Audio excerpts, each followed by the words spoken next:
In the distant past, in a time when the mountains and valleys were home to mighty warriors, two kingdoms stood in eternal rivalry. The Agikuyu, the people of the highlands, and the Kalenjin, the people of the valley, had always been separated by their lands, yet tied together by a history of conflict. At the heart of this enmity was the tale of two great warriors, Rigathi of the Agikuyu and Ruto of the Kalenjin. Their fates were intertwined, each destined to cross paths on the battlefield in a duel that would mark the history of both kingdoms. On one fateful day, beneath the shadow of the great mountains, Rigathi and Ruto faced each other. Rigathi, tall and powerful, wore the cloak of a lion, his spear gleaming in the stormy light. His eyes were filled with the resolve of a warrior determined to defend his people. Ruto, swift and nimble, stood in the valley with his beaded armor shimmering, his spear raised high, ready to strike. The air was thick with tension as they clashed in a roar of steel and thunder. The storm above seemed to echo their fury, lightning flashing across the darkening sky. The battle was fierce, each strike a testament to the strength of their kingdoms. Amidst the battle, Gachagua, a trusted warrior of the Agikuyu, was struck down by Ruto. The blow was swift, and Gachagua, grievously wounded, fell to the ground, his blood staining the earth beneath him.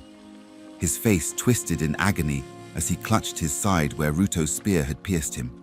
The sight of Gachagua's injury was a blow to the Agikuyu spirit, igniting a flame of hatred and sorrow within their hearts.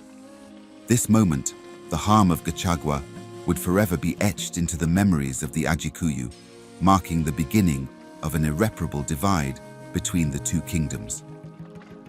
Ruto stood over his fallen foe, his face cold and unwavering.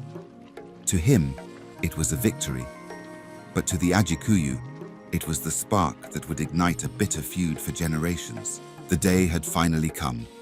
The Agikuyu, steeled for battle, gathered at the base of their sacred mountains. The elders blessed their warriors in the misty dawn, offering prayers and sacrifices to the spirits of their ancestors. Rigathi, now a seasoned and revered warrior, stood among his people as the village buzzed with anticipation. The Agikuyu were ready to reclaim their honor and avenge the harm done to Gachagua. The warriors of the Agikuyu stood in formation, their shields raised high. The final battle unfolded in a great valley. Rigathi led the charge, his spear cutting through the air. The two warriors locked eyes, a recognition passing between them. With a mighty roar, Rigathi thrust his spear forward, piercing through Ruto's defense and striking a fatal blow. The Agikuyu surged forward, their warriors victorious, but Rigathi stood still. As the survivors of both kingdoms mourned their losses, the winds carried away the whispers of the past, and the Agikuyu, though victorious, understood that the path of war had only led to destruction. The valley and the mountains were silent once again, and with time, perhaps the memories of battle would fade, leaving only the land to speak of what had been.